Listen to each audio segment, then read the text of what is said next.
Oke,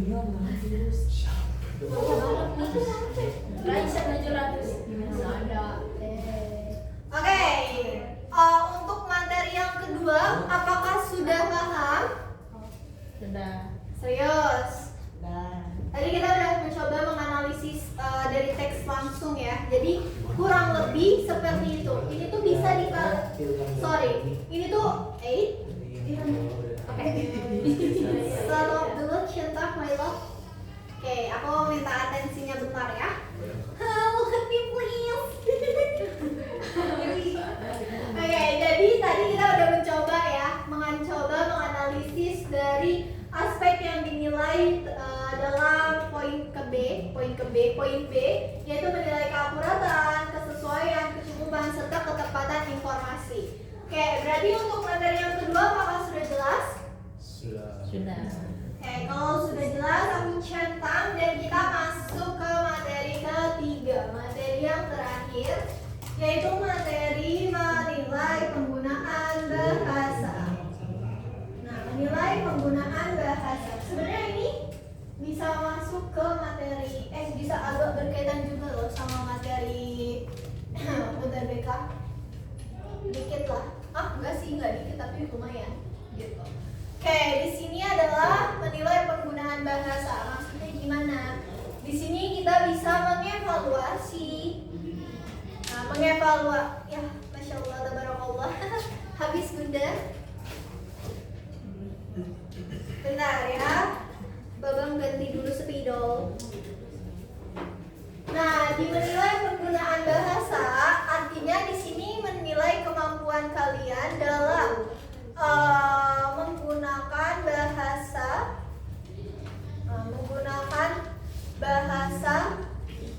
dan mengevaluasi efektivitas penggunaan bahasa.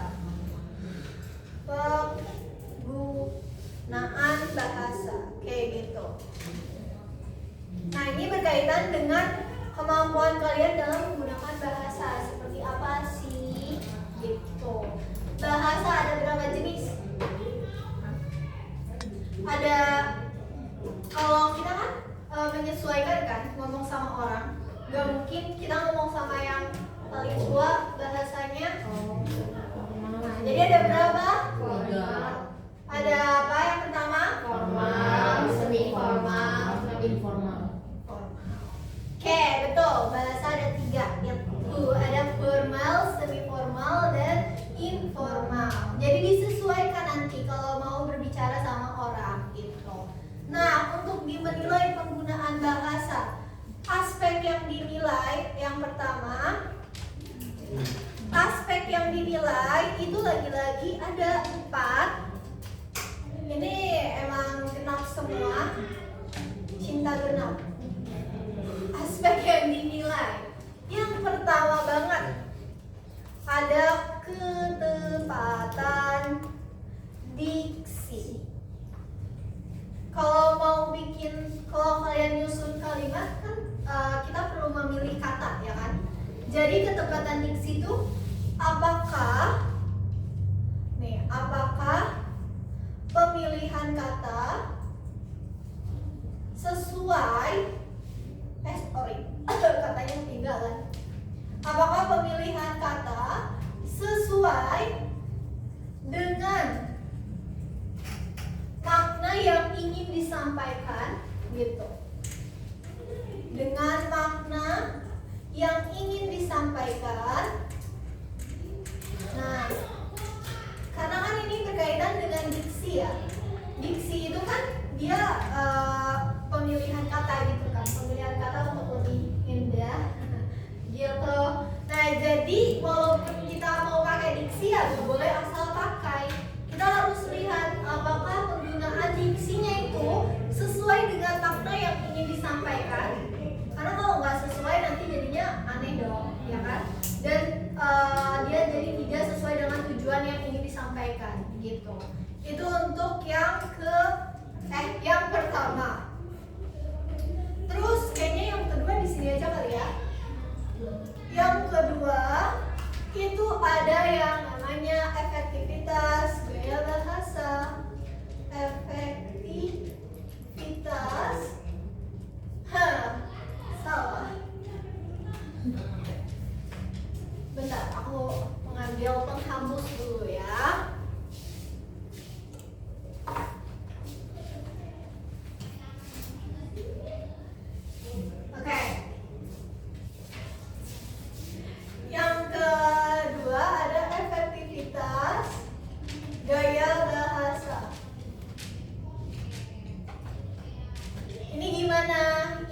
melihat apakah bahasanya mendukung tujuan teks.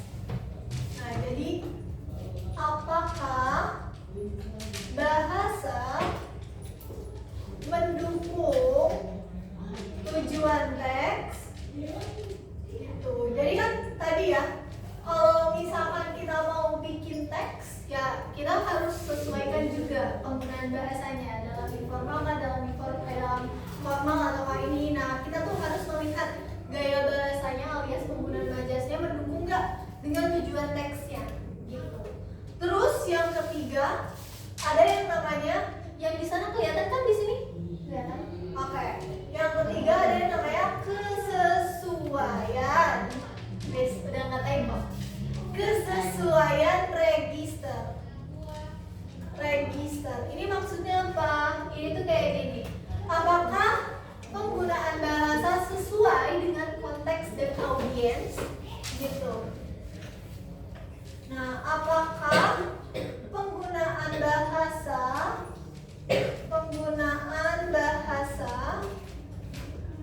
sesuai dengan, ya suaranya sudah bergetar, sesuai dengan konteks dan audiens. Nah, tadi ya, dia berkaitan dengan jenis-jenis bahasa. Kalau tadi kayak misalkan kita mau bikin karya ilmiah, pakai bahasa apa? Formal. Pakai bahasa formal atau bisa semi formal juga ya kan? Terus misalkan kita jadi MC acara ulang tahun, pakai bahasa apa? Informal. Informal atau semi formal, tergantung nih ulang tahunnya tuh kayak ulang tahun yang kayak agak sama atasan kah atau gimana gitu kan. Kalau yang agak sama atasan ya semi formal kayak gitu. Nah, tapi bisa pakai informal juga. Jadi kayak gitu. Jadi kesesuaian register tuh kita menyesuaikan dengan konteksnya dan juga audiensnya gitu. Terus yang terakhir yang dilihat adalah kejelasan komunikasi. Kejelasan komunikasi.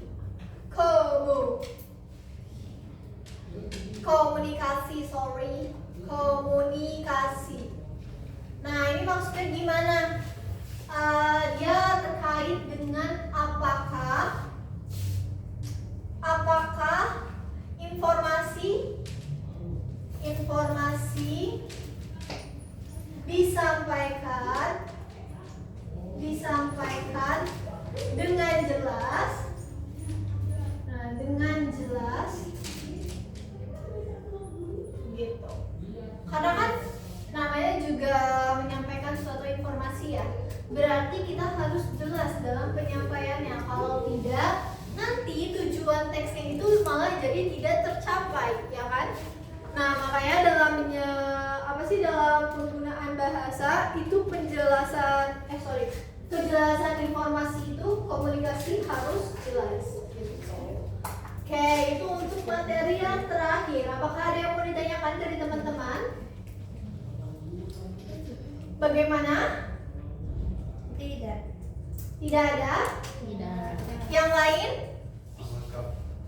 Aman? Aman. Oke, semisalkan aman, isi waktu sambil mengerjakan kuis. Bukan isi waktu dong, tapi latihan ya, kalian kuis. Jadi teman-teman silakan dibuka kuis berapa ini? Kuis 3. Ada 5 soal.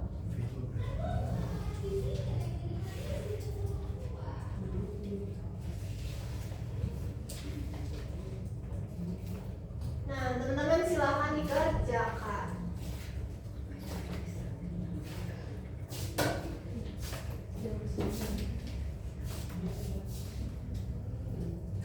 Ingat ya, untuk gaya bahasa berarti dia terkait apa kalau gaya bahasa kata lainnya? Majas. Nah, jadi kalian harus lihat apakah majasnya bisa mendukung tujuan teks tersebut. Terus kalau penggunaan diksi itu biasanya berkaitan dengan apa? Dengan hampir mirip gaya bahasa, tapi dia untuk pemilihan kata 3 ya teman-teman. Ada 5 soal.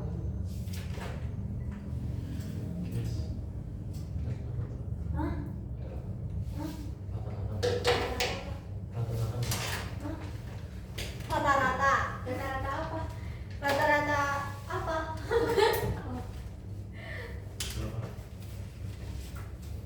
Bisa nggak sih jangan namanya langsung kayak gini? Gue malu tahu.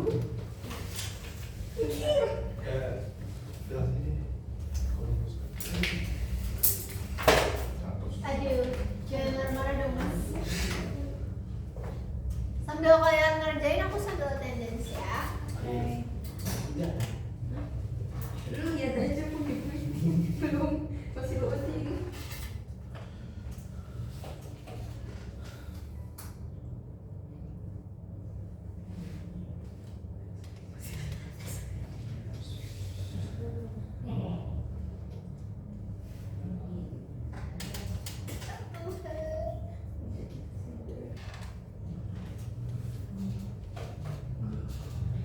Raisa, Rasya, Satria Ardian, Hafaf, Raudia, Ferdian,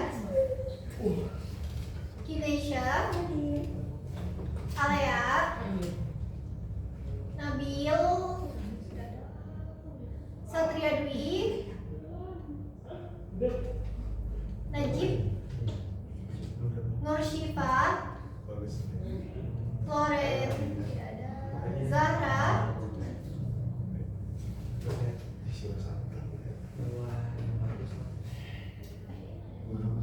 Zahra ada? Nggak ada ya Zahra?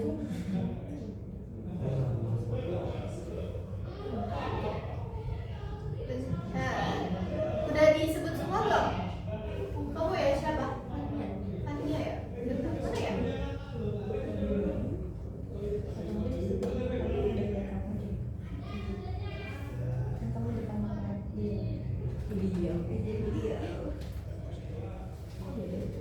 Oke, Fania Kalista ya?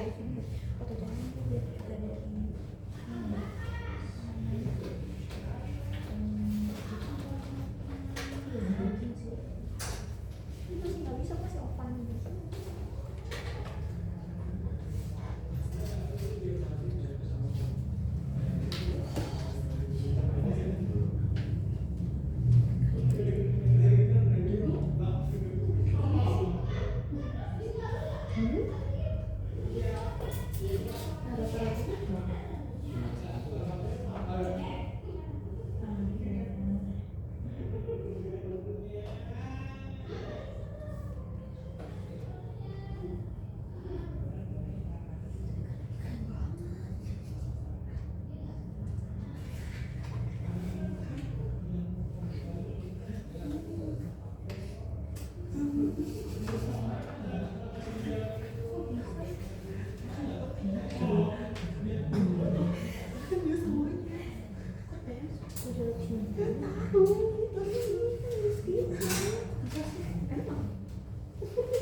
Ya, sambil dikerjain teman-teman.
Jauh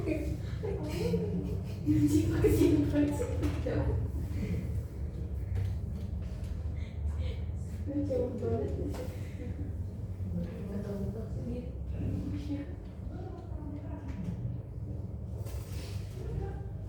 Ayo. Kita lihat nomor 1.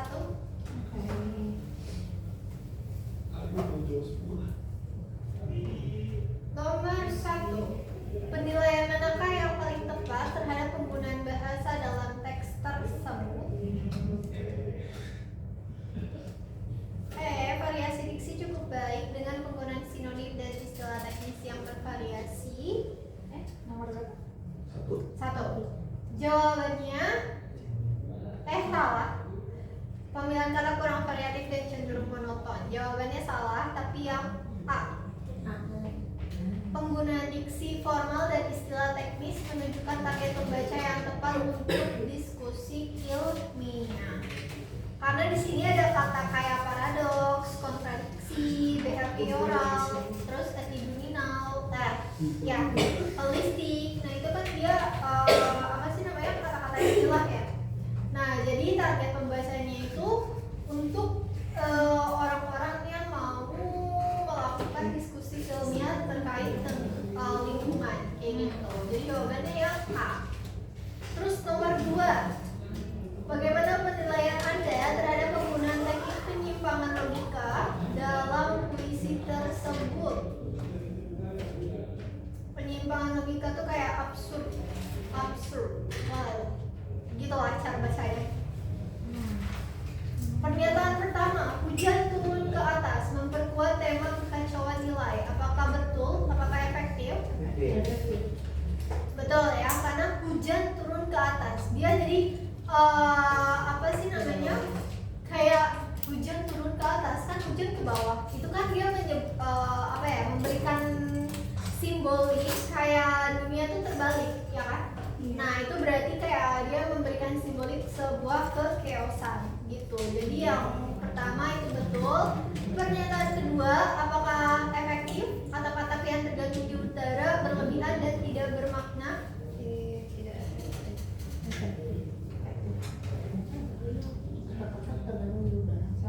Ini tidak efektif. Kenapa? Karena di sini tuh penggunaan imagery-nya tuh kurang. Imagery itu kan dia kayak apa tuh? Imagery itu dia berkaitan dengan simbolik gitu. Nah itu tuh dia kurang. Jadi simboliknya kurang jelas dan tidak bertema gitu. Tidak sesuai dengan tema puisinya. Terus yang ketiga, apakah dia efektif? Akan menggapai pusat bumi yang dipindahkan, simbolis kuat. Dia efektif karena ini metafora gitu. Dia menjadi metafora yang menggambarkan pencarian identitas atau akan dalam dunia itu sudah berubah total. Kan dia berkata tuh akan menggapai pusat bumi yang dipindahkan gitu. Nah yang keempat, apakah efektif? Tidak efektif karena dia klise gitu. Jadi tidak efektif secara makna. Oke, lanjut nomor 3. Bagaimana penilaian yang paling tepat tentang bahasa dan gaya penulisan dalam teks tersebut? C. Pilihan bahasa sudah pas. Kenapa? Karena dia memadukan istilah teknis dengan penjelasan yang tetap mudah dipahami. Kayak gitu. Kayak misalnya ada istilah apa di sini? Echo chamber ya. Nah, ada istilah echo chamber effect dan bias existing. Nah, tapi walaupun dia pakai istilah gitu, dia tuh menjelaskannya dengan mudah gitu. Maksudnya kayak sama pembaca yang nggak bisa bahasa berat tuh masih bisa mudah dipahami kayak gitu. Jadi jawabannya C gitu. Jadi walaupun ada istilah teknisnya, tapi cara menjelaskannya tetap mudah dipahami secara pemahaman umum. Nomor 4, penilaian manakah yang paling akurat terhadap penggunaan istilah asing dan teknis dalam teks tersebut? C. Betul, C lagi. Penggunaan istilah asing proporsional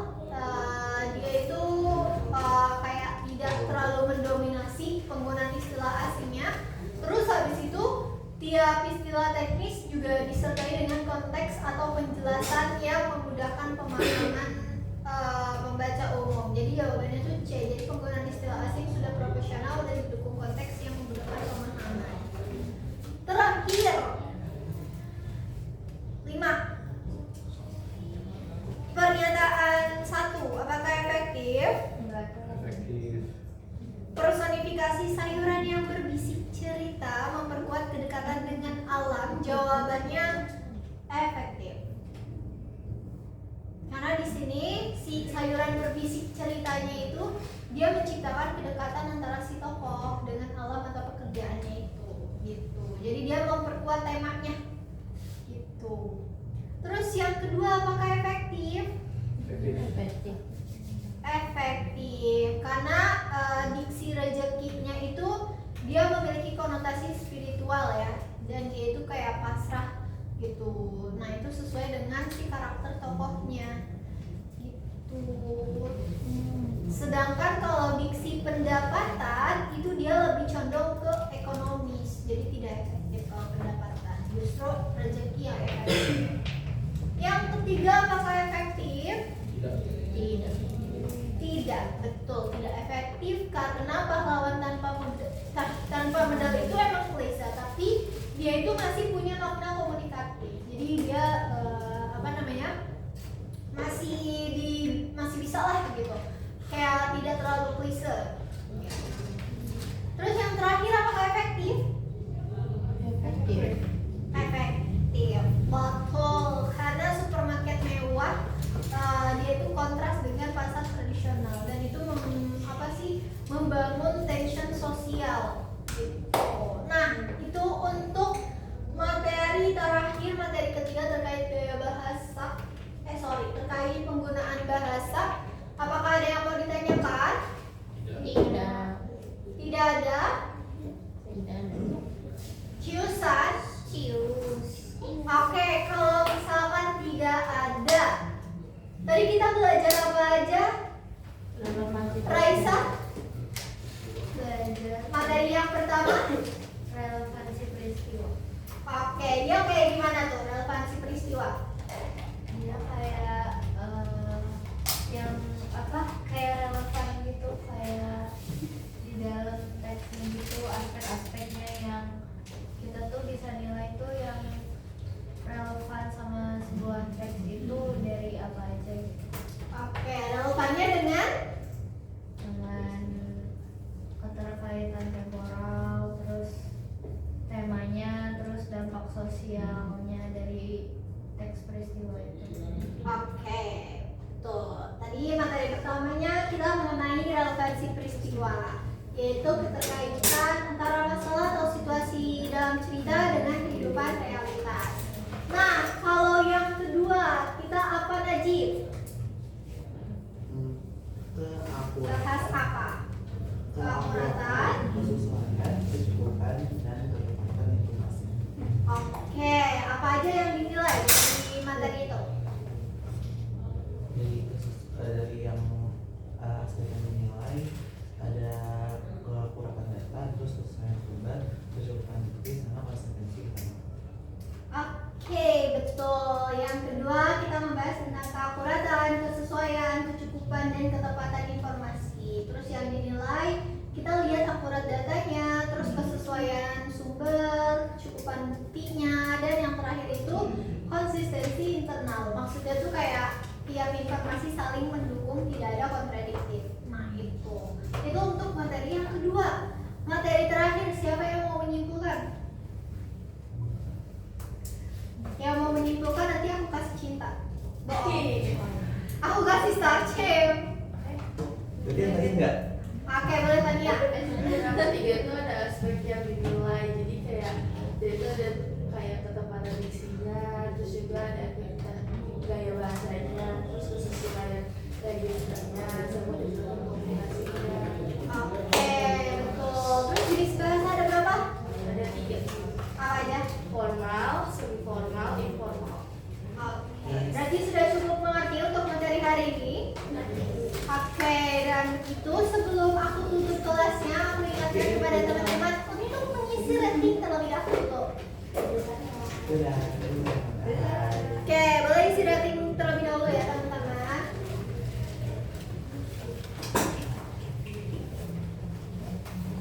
Nggak ada apa-apa. Nggak ada apa-apa. Lu berikan berapa sih? Kalau sudah boleh dimasukkan handphonenya.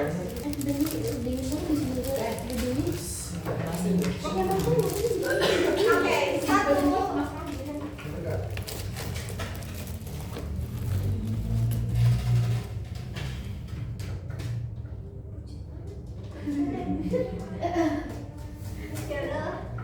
Satu, dua, tiga. Oke, dengan begitu untuk materi hari ini aku cukupkan sampai di sini.